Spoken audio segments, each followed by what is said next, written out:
Hello, my name is Greg Peterson, and this is a video response assignment for SPD 501, Topic 3.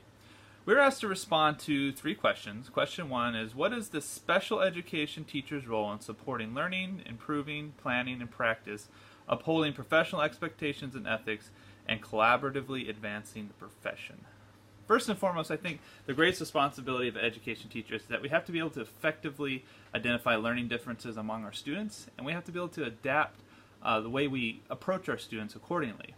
It's an invaluable skill for any teacher, but I think that's particularly true for special education teachers. It's important to be able to personalize our learning because our learners are all very diverse in where they're at. Additionally, we as teachers are expected to continue our professional development and will dedicate ourselves to continuing learning and the honing of our skills and teaching abilities. Really, that means we as teachers, the learning process never ceases. Even when we graduate college, which I hope to do soon and continue my career as a teacher, I will continue to work to learn more skills and collaborate with my peers and learn as much as I can and adapt my skills as I go. Something I use now may not work later. Last thing I want to do is become stagnant or closed-minded in my approaches. And collaboration, I think, is really a key tool for avoiding that. Working with my colleagues and speaking from experience, I've learned so much since I started teaching last April. From where I was then to now, even is a huge difference. And collaboration has really been a big part of that. And I definitely appreciate all the support that I've had from my colleagues and being able to build those networks and continue to hone my skills. That's been an amazing process and something I will seek to continue throughout my career. For question 2, we have, what dispositions that you currently possess will help you become a successful teacher, and what dispositions you need to work on before you enter the classroom as a first-year teacher?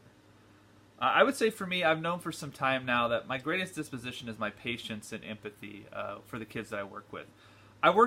Historically I worked with a lot of traumatized kids and angry children who really just trying their best to find their way in the world.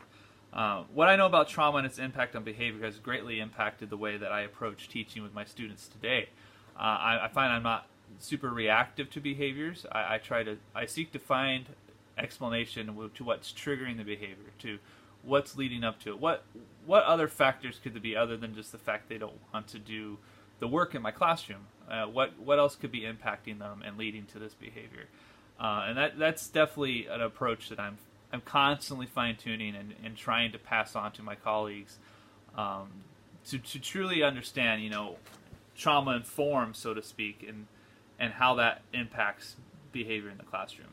One thing that I think I want to work on and I continue to work on, I recognize is when I think that something is working in my current job, I need to make sure I continue to challenge myself and not just rely on the same old routine and get stuck in the lull just because it's working or it's successful one day doesn't mean that I should keep doing it just because it works. I want to challenge myself. I want to give fresh material to my students. And it's a challenge not to get caught in that lull and just because it works. And the third and final question we have for this video response, we have, what effect could personal biases have on expectations that teachers have for their students? And how could these biases affect their relationships with students and their families? For me, I think that the most significant personal bias that I've had to work through so far it involves my own perspective about the value of education and learning. Many of the students that I work with, I recognize now, come from a cycle of family culture that doesn't necessarily hold education in the highest regard all the time. Not nearly as much as my personal family upbringing did. I have students, who come from impoverished situations at home, or they have different circumstances going on where education hasn't ever or currently isn't a priority in their life. That certainly can be a struggle, and that affects our teaching outlooks and our strategies that we use.